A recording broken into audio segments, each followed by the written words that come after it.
Let's be real, you're straight up getting legally robbed. And the worst part, you're the one who signed off on the paperwork. That policy sitting in your drawer right now, I bet you don't even remember what's actually in it. What you do remember is the meeting, the sharp suit, the guy who acted like he was your best friend and knew your kids' names. You remember how confident he sounded and how much sense it all made back then. You remember cutting that first check for a few $100 thinking, yeah, this is what responsible adults do. But here's what he never put in the brochure. That dude banked more commission that day than you'll ever see back from that entire policy. And there's this one specific sentence buried way down on page 10 or 11 of your contract that proves it. I'm going to read it to you right now. Listen closely. Grab your policy. Seriously, do it now. Go to page 10 or 11. Look for the death benefits section. Found it? Good. Here's the exact language they use. It's pretty much the standard for every major carrier out there.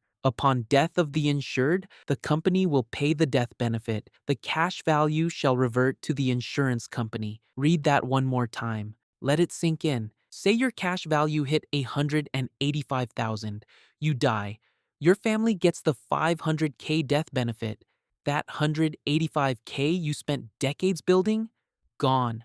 Straight back into their pocket.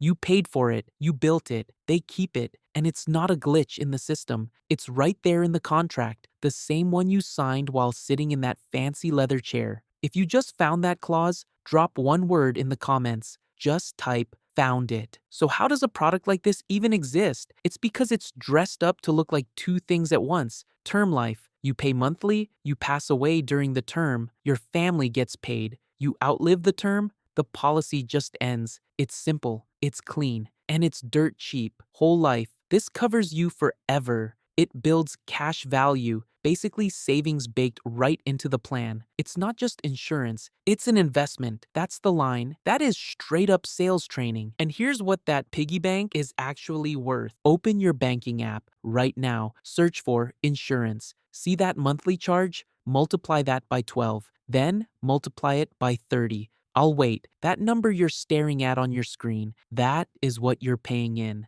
Now, let me show you what you're actually getting back. Same person, same $500,000 coverage, two completely different outcomes. Let's look at a healthy 35-year-old male, non-smoker, preferred plus, that's the top health tier. Scenario A, whole life, $500 a month. And these aren't just random numbers. Real quotes from Northwestern Mutual for this exact profile run between $450 and $550. We'll use $500 just to be conservative. 30 years in, you've paid in $180,000. Your cash value, somewhere between $150,000 and $185,000. That is a measly 1 to 2% annual return. Now, here's the part that actually makes me lose my cool. Northwestern Mutual's own public financial filings show their investment portfolio earns 7 to 9% every single year. Think about that. They take your premium, put it in the market, earn 7 to 9%, and then hand you back 1 or 2. They're investing your money in the exact same markets they told you were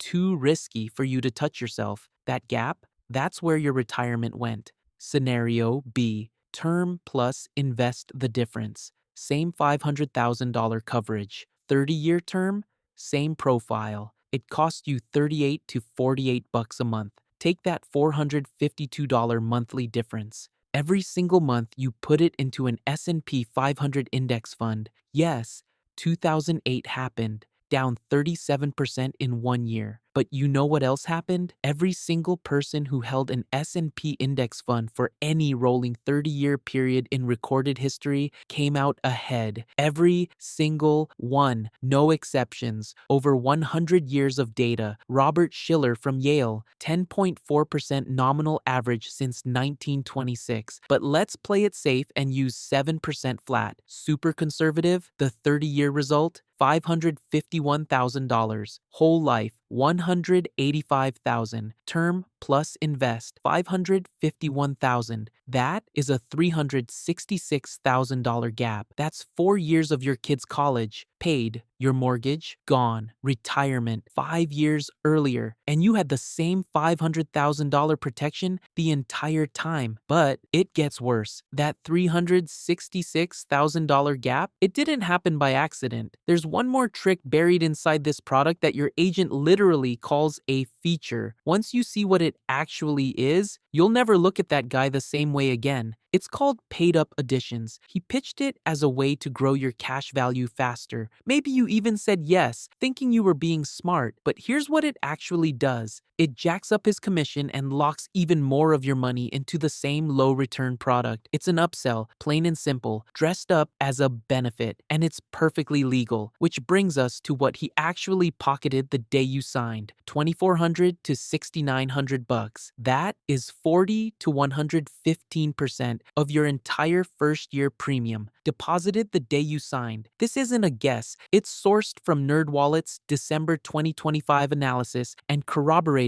by InsuranceBusiness magazine. Now, compare that to a term life commission, $180 to $370, whole life, thousands, same client, same conversation, 10 times the payday. Is it illegal? No, but then again, neither is 20% interest on a credit card. Legal doesn't mean it's not designed to drain you. Here's the one mental trick that makes the whole system work, and it's worth more to them than any ad campaign they've ever run. The moment someone tells you your insurance is also savings, you stop questioning the cost. It doesn't feel like an expense anymore. It feels like a piggy bank. You didn't buy insurance that day. You bought a feeling, and they charged you $366,000 for it. But it gets even worse. Here's why nothing ever changes. The insurance lobby spends over $100 million every single year in Washington. Why? To make sure your agent never actually has to legally act in your best interest. Think about that. Your financial advisor at Vanguard or Fidelity, they're a fiduciary. They are legally required to put you first. But your insurance agent, they only have to meet the suitability standard.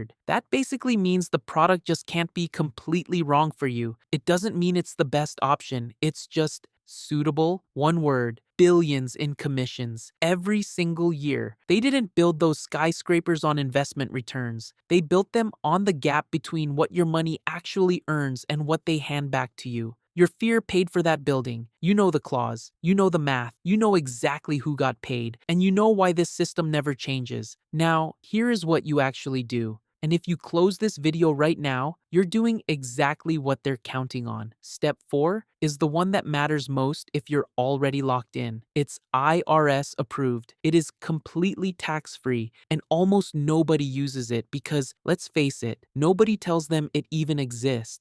Step 1, pull your policy right now. Not tonight, right now. What type is it? What's your monthly premium? What's the current cash value? Call your insurer and ask for an in-force illustration. They're legally required to give you one. Find that death benefit clause and read it for yourself. Step 2, run your numbers. Go to Policy Genius. It takes 5 minutes. Get a quote for the same coverage amount on a term policy. Take your whole life premium, subtract that term quote, and that is your monthly difference. Multiply that by 12, then by 30. That is what you're overpaying before a single dollar of growth. Then Google a compound interest calculator. Plug in your number for 30 years at 7%. Go sit in a quiet room for a minute and let that sink in. Step 3, fix your order of operations. Hit your 401k up to your employer match first. That is an instant 50 to 100% guaranteed return. Nothing in the market touches that. Then max out your Roth IRA. The 2026 limit is $7,500, confirmed by the IRS in November 2025. Then hit your HSA. If you're skipping your Roth to fund a whole life policy, your money is working completely backwards. Fix it today. Step 4, already locked in? Do not cancel cold. Canceling usually means losing cash value and triggering a taxable event. Instead, look into a 1035 exchange. That's IRS Section 1035. You can transfer your cash value fully tax-free into another policy, an annuity, or long-term care coverage. You can't go straight into an index fund, but you can get out of the wrong product without handing them even more of your money. Don't let them keep it just because you figured out the truth a few years late. You followed the rules, you sat in that chair, you signed the papers, you wrote the checks, and the whole time, the product was never designed around your retirement. It was designed around a commission structure that hasn't changed since 1880, and it's backed by a lobbying machine that spent $100 million last year just to make sure it never has to. That $366,000 gap? It's not a glitch. It's not a mistake. That's a feature. Don't let them win. Pull your policy. Run the numbers. Take your money back. Subscribe for breakdowns like this every single week. I'm Noah.